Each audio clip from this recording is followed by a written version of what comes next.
আসসালামু আলাইকুম রহমতুল্লাহি ওয়া বারাকাতুহু। দেখেন, হজরতে ইমাম মাহাদি ইমাম আবু হানিফা রহমতুল্লাহ আলাইরে একজন প্রশ্ন করছে যে হুজুর আপনার বয়স কত? আমার বয়স 2 বছর। কারণ ওই লোক তো এর বয়স 43 বছর হয়ে গেছে। 2 বছর। হুজুর এটা বুঝলাম না কথাটা। আমি হজরতে জাফর সাদেক আলাইহিস সালামের কাছে 2 বছর ধরে কী করছি? শিক্ষা নিতেছি তার কাছে। সে আমার ওস্তাদ। এছাড়া বাকি যে 42 বছর এগুলি আমার কাছে একদম বৃথা। ওটি আমার জীবনে কোনো কামে লাগে না। এই জন্য ওই 41 বছর আমি বাদ করে দিছি আমার জীবনেতে। আমার বয়স হলো 2 বছর। এই সঠিক জীবনের মধ্যে আমি আসি। তাই ইমাম আজম আবু হানিফা রহমতুল্লাহ আলাই অনেক মুন্সিরা আপনাকে বোঝানোর লেগে চেষ্টা করবো যে জাফর সাদেক ছিল ছোটো, আর ইমাম আজম ছিল বড়। হ্যাঁ থেকে শিক্ষা নেই কেমনে, ঠিক আছে। আমি ছোট করে একটা করতেছি, মানে যখন প্রথম দিন হজরত ইমামে আজম আবু হানিফা রহমাতুল্লাহর লগে জাফর সাদেক আলাইহিস সালামের লগে দেখা হইল। এটা লয়ে গেছে কেডায়? লায়লা নামে এক লোক, ঠিক আছে। ইমামে আজম আবু হানিফারে পরিচয় করে দিছে জাফর সাদেক আলাইহিস সালাম। গিয়া কইছে গিয়া সালাম দিয়া কইতেছে রাসুলের বংশধর পোলা উনি হইল আবু হানিফা, ঠিক আছে। উনি ধর্মের কাজ করে, ঠিক আছে। মাস্তা মাসাইল লেহে মানুষের উপকার করে। তাই জাফর সাদেক আলাইহিস সালাম তার জিজ্ঞাসা, তোমার নাম কি? আমার নাম হইলো রোমান। কয় তুমি মা তার একটু সম্পর্কে তোমার কতটুক জ্ঞান আছে? তুমি তো ধর্ম প্রচার করো, একটুক সম্পর্কে তোমার কতটুক জ্ঞান আছে তোমার? প্রশ্ন করছে, তোমার চোখগুলিতে, তোমার চোখের মধ্যে পানি হয় কি আরে? তারপরে দ্বিতীয় প্রশ্ন করছে, তোমার কানের ভিতরে খৈল হয় কি আরে? তৃতীয় প্রশ্ন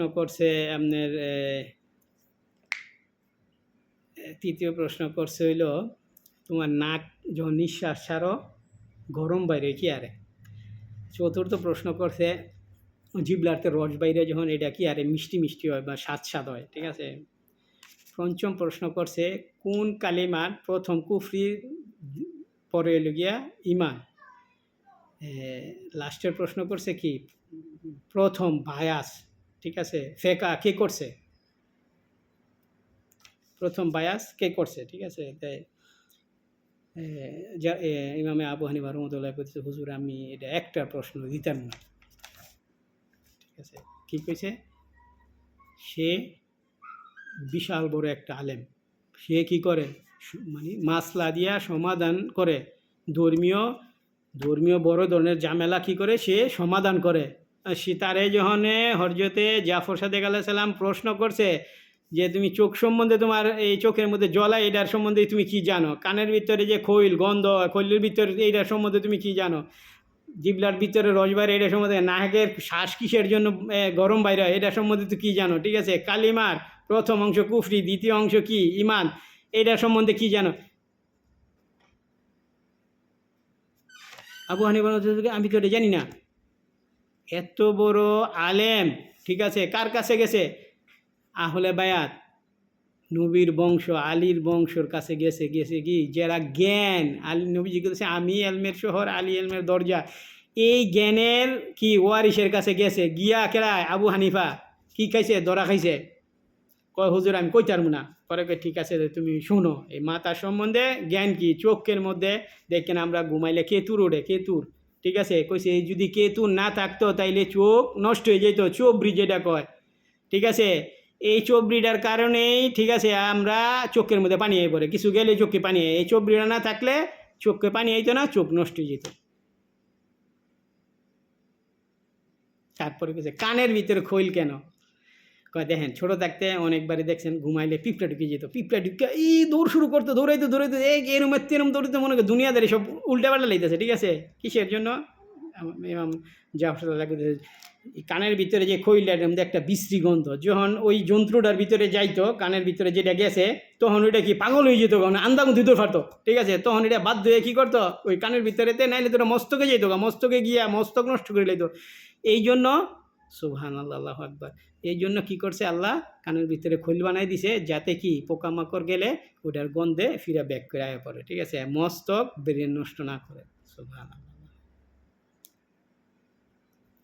তারপরে গেছি নাকের শ্বাস গরমে, নাকের শ্বাস গরমে দেন আমরা কই নাকের দুই সাইডে কী হয় মাংস বাইরে গেছে, নাকের দুই সাইডে দেখবেন বলা বাড়তি দুইটা আছে পর্দার মতো, ঠিক আছে, এটা কী কয় দেখেন বলা আমরা যখন ওই আগে আমরা এয়ার কন্ডিশনের করে তখন কি করতে একটা প্লেট এমনি দিয়ে দেয়, ঠিক আছে, বাতাসটা যাতে ঘুরে, ঠিক আছে, বাতাসটা কী করে যাতে ঘুরে আমাকে নাহের ভিতরে যে দুইটা বাড়তি এরকম আছে মাংস আছে, যখন আমরা নিঃশ্বাস টান দেই বাতাসটা ঘুরা কী কয় ভিতরে যায়, এটা কি ব্রেনের মধ্যে সরাসরি অ্যাটাক করে না, এটা কি না এনে গিয়া বাতাসটা ঘুরতে থাকে, শ্বাসনালী ঢুকে ব্রেনটে যায় না, যখন এটা বাইর হয়, ঠিক আছে, তখন তো এটা ডাইরেক্ট বাইরে যায়, এটা কিন্তু ঘুরে না, যখন ভিতরেতে বাইরে ডাইরেক্ট বাইরে যাওয়ার কারণে এটা গরম। সুবহানাল্লাহ, আল্লাহু আকবার।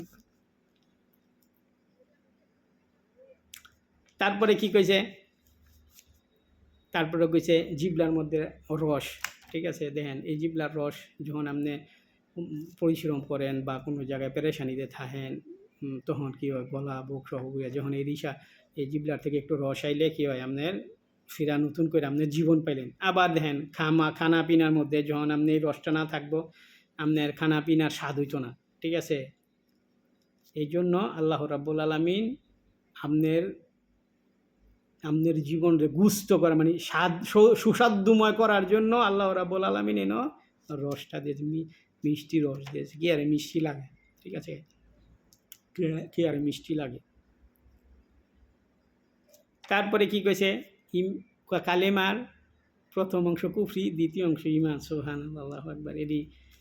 এডি কইলে শেষ হইব না, ঠিক আছে, যে কালেমা লা ইলাহা এটা কি কুফরি, কিছুই নেই, এটা কুফরি বাক্য, সত্য, লা ইলাহা কিছুই নেই, ইল্লাল্লাহ আল্লাহ ছাড়া, আল্লাহ ছাড়া কিছুই নেই, ইল্লাল্লাহ কইলে, ঠিক আছে, আল্লাহর নাম লইছেন তখন কি হইল, আল্লাহ হইল কি ইমান, সামনেরটা কি কুফরি, লা ইলাহা কিছুই নেই, ঠিক আছে, এটা কইলে কুফরি যাব না, আল্লাহরই তো মানি নামি, যখন ইল্লাল্লাহ কইবেন এলে কইছে প্রথম অংশ কি কুফরি, দ্বিতীয় পার্ট শেষের বার ইমান। সুবহানাল্লাহ, আল্লাহু আকবার। তারপরে কি কইছে যে প্রথম কেডায় মুআজ্জাল ভায়াস শুরু করছে, জন্ম দিছে শয়তান।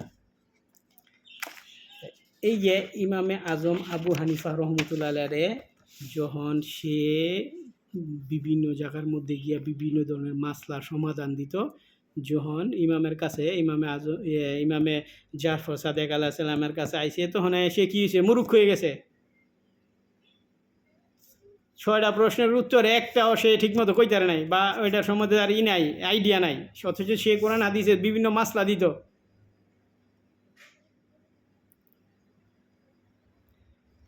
তাই দেখেন আজকা আহলে বায়াতের জ্ঞান আল্লাহ রাব্বুল আলামিন বিশেষ করে আল্লাহর তরফ থেকে, আল্লাহর এলমের জগৎ থেকে তাদেরকে দেওয়া হয়েছে স্পেশাল, ঠিক আছে, এই পৃথিবীর কোনো মানুষের অন্য সৃষ্টির কোনো সাথে তাদের জড়ো হইতো না, কারণ আল্লাহ তাদেরকে সম্মান দিছে, আমুকও সম্মান দিতে হইব, তারা যেহেতু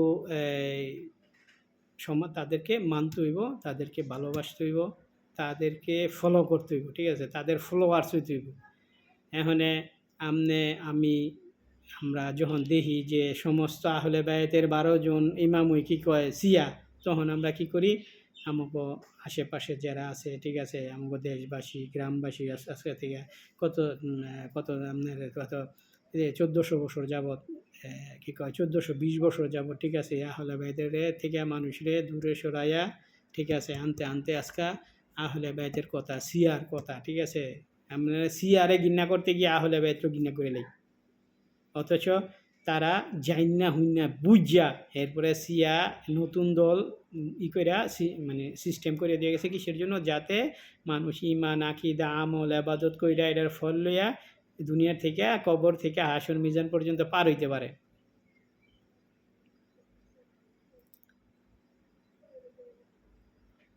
দেখেন এই জায়গার মধ্যে যখন নাকি ইমাম জাফর সাদেক আলাইহিস সালামের কাছে আবু হানিফা রহমতুল্লাহ আলাইহি এটা করলো, এই যে এই ধরনের প্রশ্নগুলা বুঝতে না পেরে তার কাছে জ্ঞান শূন্যতা থাকার কারণে কী করছে, আবু হানিফা 2 বছর পর্যন্ত তার কাছে থেকে শিক্ষা গ্রহণ করছে, ঠিক আছে, ওই অবস্থায় আপনার মনে হয় যে সে হানাফি মাযহাব ডিক্লার দিছে না, ঠিক আছে, সে তো কিছুই জানে, নিজেই কইছে আমি কিছুই জানি না, ঠিক আছে, আমি কি জ্ঞান শূন্য। তো হ্যাঁ আবার কিভাবে হানাফি মাযহাবে ডিক্লার দিয়া যায়? হ্যাঁ হানাফি মাযহাবে ডিক্লার দেয় নাই, এটি আমগো উমাইয়ারা সিস্টেম করে দিয়ে গেছে, আমগো ইমান আকিদা নষ্ট করে থুইয়া, ঠিক আছে, আমগো যেটা হকের থেকে দূরে সরাই থুয়ে গেছে। আমরা আজকে হকের কাছে কেউ যেতেছি না, হকের কথা পছন্দ হয় না, ঠিক আছে, হকের ভালোবাসতে পছন্দ হয় না, ঠিক আছে, গ্রামবাসী কী করবো, দেশবাসী কী করবো, সমাজবাসী কী করবো, কিছু জিগাইলে গিয়া মসজিদ ইমাম সাহেবের জিগাই গিয়া মসজিদ ইমাম সাহেব, আরে বাবারে সিয়া সিয়া বাবারে ইমান নষ্ট হয়ে যাবো, ঠিক আছে, অথচ সিয়াই ইমান। আর তুই যেটা করতেছ সেটা কি? এটা বাতিল ফেকরা, এটা ইমান না, এটা বাতিল ফেকরা। তুই মানুষের চোখকে ধোকা দিয়া, ঠিক আছে, নিজে পেট চালানোর লেগা জাহান্নামে তো তুই যাবি, হাজার মানুষ কোটি মানুষ লিয়ে যাবি, ঠিক আছে। যেটা ইমান সেইটার থেকে মানুষের, সাধারণ মানুষের দূরে সরে রাখছিস। যেটা ভালোবাসতে হইব, ভালোবাসার নাম দিয়া আমি আমাকে ঘরে কোরআন শরীফ আছে, কেটাই গেছে কোরআন নাই, কোরআন আপনার কাছে নাই, কোরআন বিশ্ববাসীর কাছে মানে নাই, কোরআন নাই বিশ্ববাসীর কাছে, ঠিক আছে।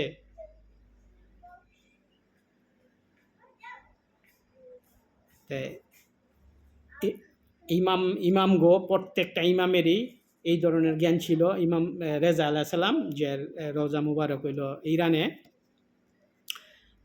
সে যখন মদিনা থেকে ইরান তার দাওয়াত জানলো, তখন আসার পথে ইরানে একটা জায়গার নাম আছে হইলো আপনার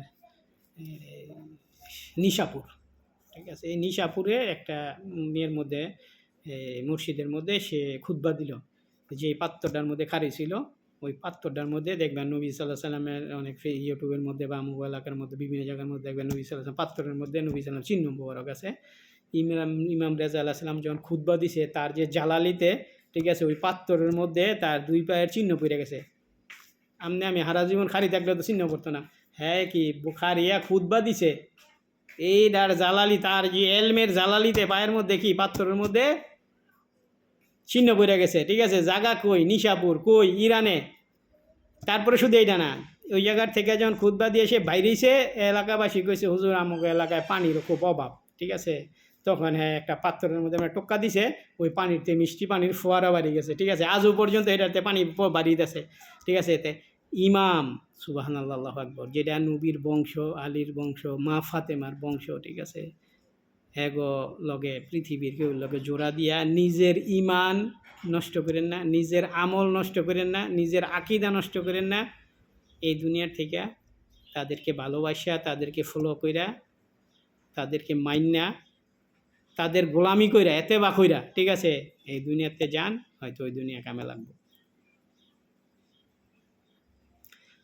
হযরতে আবু বকর রাদিয়াল্লাহু তাআলা আনহু যখন কোনো দল, সে আবু বকর রাদিয়াল্লাহু আনহু একটা বইও লেখছে, ঠিক আছে, লেখার পরে সে কী করছে, বইটা নিজে পুইরা লেছে যে আমার পক্ষে সম্ভব না দল করা। কিসের জন্য? আমারে আল্লাহ রাব্বুল আলামিন নবী সাল্লাল্লাহু আলাইহি ওয়াসাল্লাম ইক্তাদা দেয় নাই, আমার নতুন বা আমারে নেতা হিসেবে বানায় যায় নাই যে আমি নেতৃত্ব দেবো, আমি বই লিখবো, আমি দল বানাবো। আবু বকর কী করছে, এই জন্য নিজে বই লেখে নিজে পুড়ে থেকে গেছে। এই হেরা, আবু হানিফা, আবু শাফি, মালিক, হেরা কীভাবে কী কয় নিজেরা দল করে যায়, আপনাকে নিজের বিবেক দিয়ে একটু চিন্তা করবেন। হেরা কেউ ওই দল করে নাই, করছে কেটায়? মুয়াবিয়া সিলসিলার, মুয়াবিয়ার নাতিপুতিরা রাজনীতি পলিটিক্স কইরা, টিক্স কইরা, ঠিক আছে, যাতে মাজাবে জাফরিয়া সিয়ার থেকে যে মাজাবটা জন্ম হয়েছে, এই জন্মটা মাজাবটা সারা পৃথিবীর মধ্যে প্রসার না পায়, ঠিক আছে। কারণ ইমাম জাফর সাদের কাছে যখন মালিক রহমতুল্লাহ, শাফি রহমতুল্লাহ, ইমাম আবু হানিফা রহমতুল্লাহ, হেরা যখন শিক্ষা নিছে, ঠিক আছে, হেরা যখন শিক্ষা নিছে, আবু হানিফা রেজি গেছে তোমার বয়স কত? কাম 2 বছর, তাইলে কি বাকি 41 বছর হ্যাঁ নাই? তো হ্যাঁ কীভাবে একটা মাজাব জন্ম দিয়ে যায়? হ্যাঁ তো লগে লগে অ্যারেস্ট করে কী করছে, জেলখানা ঢুকাই দিছে, ওই যার মধ্যে মার শুরু করছে। তো হ্যাঁ কীভাবে হানাবি মাজাবটা জন্ম দিল?